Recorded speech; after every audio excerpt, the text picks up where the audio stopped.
E a gente vai seguindo aqui então, vamos para a segunda parte desse vídeo. Então, a próxima parábola que se encontra em Lucas, capítulo 18, a partir do versículo de número 9 agora, que diz assim: E disse também esta parábola a uns que confiavam em si mesmos, crendo que eram justos e desprezavam os outros. Note que Lucas aqui também dá um spoiler, ele já diz o motivo da parábola. Jesus contou essa parábola exatamente porque algumas pessoas confiavam em si mesmos, crendo que eram justos.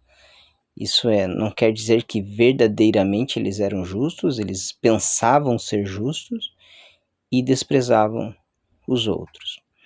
O versículo 10 diz assim: 2 homens subiram ao templo para orar, um fariseu e o outro publicano. O fariseu, estando em pé, orava consigo desta maneira: Ó Deus, graças te dou porque não sou como os demais homens, roubadores, injustos e adúlteros, nem ainda como este publicano. Jejuo 2 vezes na semana e dou o dízimo de tudo quanto possuo. O publicano, porém, estando em pé de longe, nem ainda queria levantar os olhos ao céu, mas batia no peito dizendo: Ó Deus, tem misericórdia de mim, pecador. Digo-vos que este desceu justificado para a sua casa, e não aquele, porque qualquer que a si mesmo se exaltar será humilhado, e qualquer que a si mesmo se humilha será exaltado. Essa parábola, particularmente, é uma das parábolas que mais gosto dentro das Escrituras.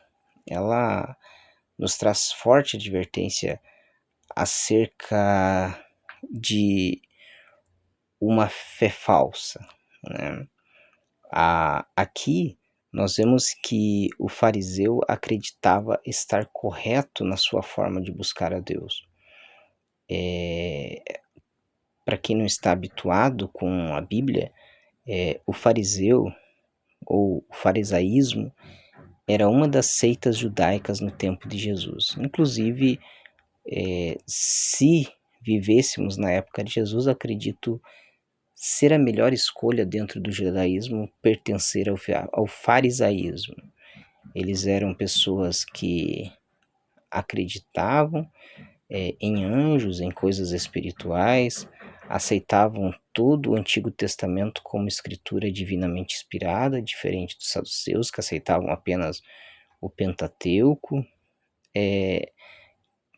Jesus, lá em Mateus, no capítulo que eu não me lembro agora, deixa eu correr aqui a Bíblia que eu já me recordo, mas eu acho que é no capítulo 28.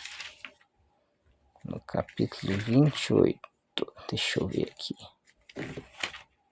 Deixa eu só folhear aqui, que eu já vou me localizar.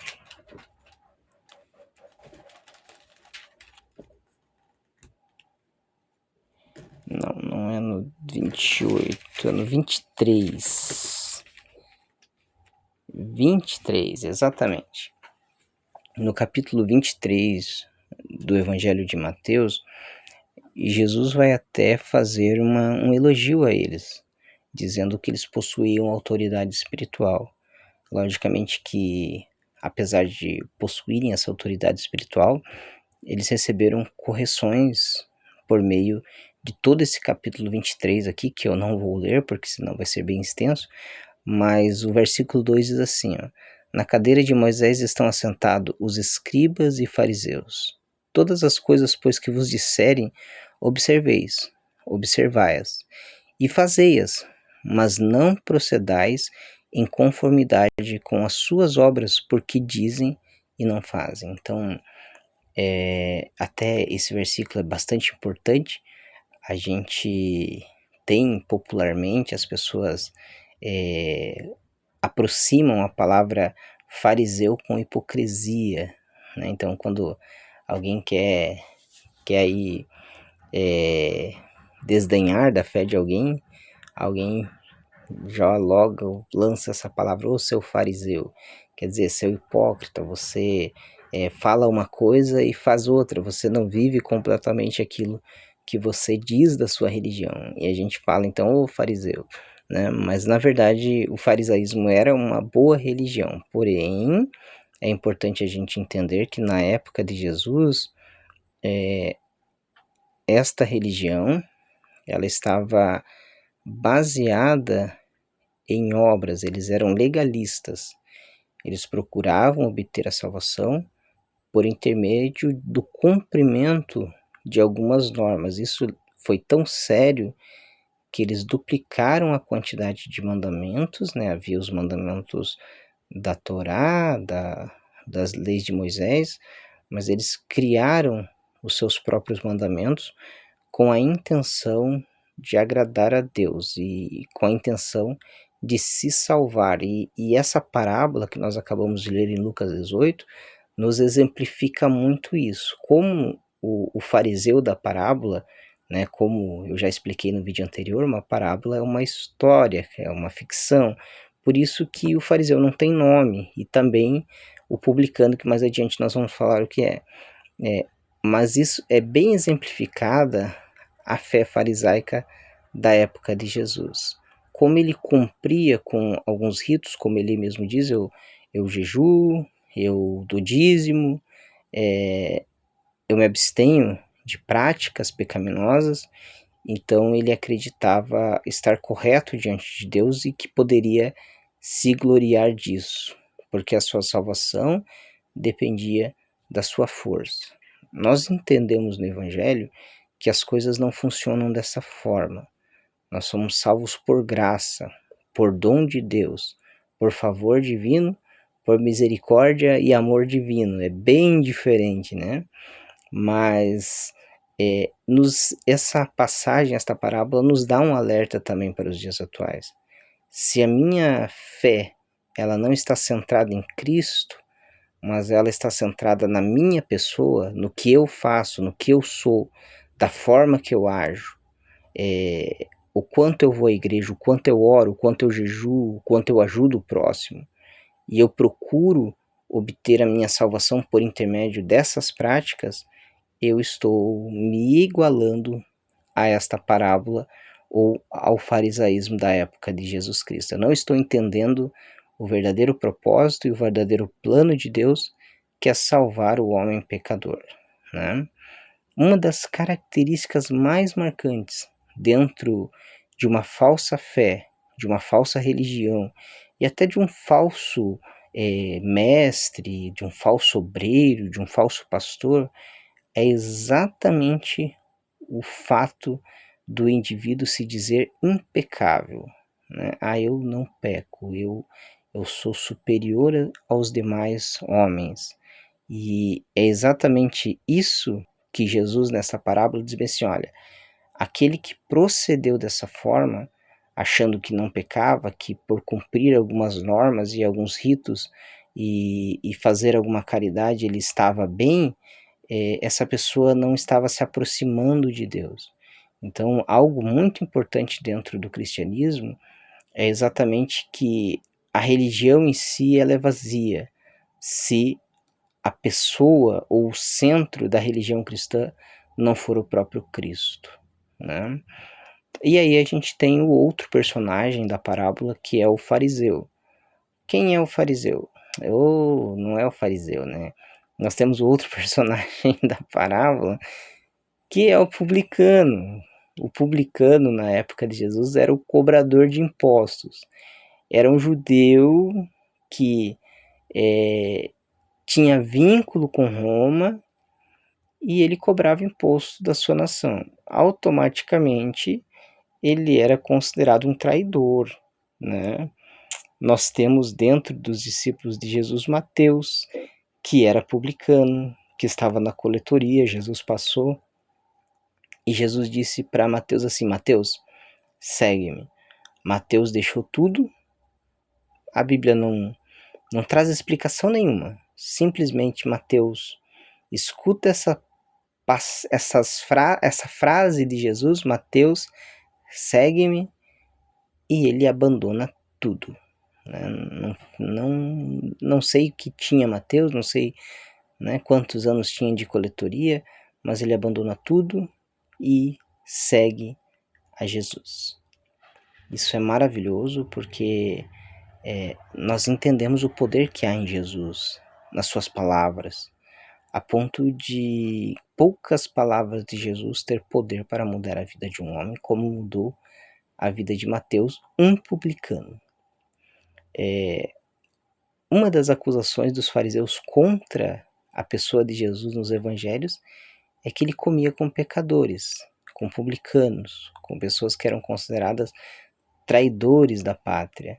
Eu li certa feita um livro que o fariseu, assim, mais devoto, ele nem tocava no dinheiro de Roma, porque ele achava que ele poderia se contaminar com o toque, né? Isso era muito forte dentro do farisaísmo. Por exemplo, nós temos uma passagem bíblica que os discípulos comeram sem lavar as mãos. E isso foi escândalo para os fariseus. Eles pediram para que Jesus repreendesse os seus discípulos porque eles estavam comendo sem lavar as mãos. Né? Então, dentro da religião judaica e especificamente dentro do farisaísmo, essas questões cerimoniais de purificação eram muito fortes. Né? E aí a gente tem esse publicano, esse cobrador de impostos, que era visto como um pecador, como o miserável, aquele que estava mais distante de Deus dentro da nação de Israel, e esse camarada, devido à pressão popular, né, ele vai ao templo com o desejo de buscar a Deus, mas com o coração como se fosse algo impossível para si. Por isso que a Bíblia diz que ele não tinha coragem de levantar a cabeça e ele clamava dizendo: Senhor, tem misericórdia de mim, um pecador. Né? E é reconfortante o que Jesus diz após isso. Ele diz que aquele que chegou tímido, chegou medroso, chegou humilhado, que chegou reconhecendo os seus pecados, este foi justificado diante de Deus. E aí Jesus nos dá um esclarecimento maravilhoso, onde ele diz que aqueles que são exaltados serão humilhados, e aqueles que são humilhados serão exaltados. Né? Nós entendemos, e a Bíblia diz, que Deus resiste o soberbo, o arrogante, aquele que acha que sabe, aquele que acha que tem força, que consegue, que é superior, que é cheio de qualidades. A Bíblia diz que Deus resiste a essa pessoa, mas o mesmo Deus que resiste o soberbo, ele dá graça, isso é, favor não merecido aos humildes. Quando a gente fala sobre a graça de Deus na Bíblia, a gente fala do seu favor não merecido, do seu amor, da vinda de Cristo para morrer pelos nossos pecados. Nós vamos tratar um pouquinho disso também no capítulo 18 aqui. Nos fala sobre a força que Deus dá aos seus servos. Quando o apóstolo Paulo escreveu a segunda epístola aos Coríntios, lá no finalzinho, Paulo vai dizer que ele sofria com um espinho na carne, era algo que lhe causava sofrimento ou dor. Não sabemos se essa dor era física ou era psicológica, mas Paulo define isso como um espinho na carne, como algo que lhe incomodava, que lhe causava dor. E Paulo diz que rogou a Deus, orou a Deus. Nós falamos sobre a oração insistente, né, no outro vídeo, e Paulo orou a Deus, pediu a Deus que retirasse aquele espinho na carne. E Deus respondeu a Paulo, mas não respondeu com uma cura ou não sei o que era aquele espinho na carne, com uma solução para aquele problema. Mas Deus respondeu: a minha graça te basta, porque o meu poder se aperfeiçoa na fraqueza. Então nós entendemos, e isso é muito importante na caminhada cristã. Muitas das vezes a nossa vida cristã, ela é difícil. Nós não nos sentimos super fortes, mas nós precisamos entender que há um Deus que está conduzindo os nossos passos, que está nos dando graça diária para permanecermos na sua presença. E à medida que dependemos dessa graça, que reconhecemos essa graça, que reconhecemos as nossas imperfeições diante de Deus, Deus vai nos justificando e nos enchendo de graça. E aí os humilhados serão exaltados, porque Deus é bom, Ele é maravilhoso e Ele faz estas coisas. Eu posso afirmar para vocês, sem medo de dizer, que eu não me sinto forte no cristianismo, eu não me sinto um super-homem, mas eu sinto a graça de Deus todos os dias, me ajudando, me auxiliando, me guiando, me livrando muitas das vezes. E isso, esse caminhar com Deus, essa jornada para o céu diária, ela é maravilhosa, porque experimentamos essa graça. Experimentamos naqueles momentos que estamos muito para baixo, Deus nos colocar de pé, e entendemos que essa força não provém de nós, mas provém dele e para a glória dele. Nós vamos encerrar esse vídeo, porque já está ficando bem comprido e eu falei bastante aqui. E eu acho que os demais vão ficar para outro dia, porque eu também já estou cansado, né?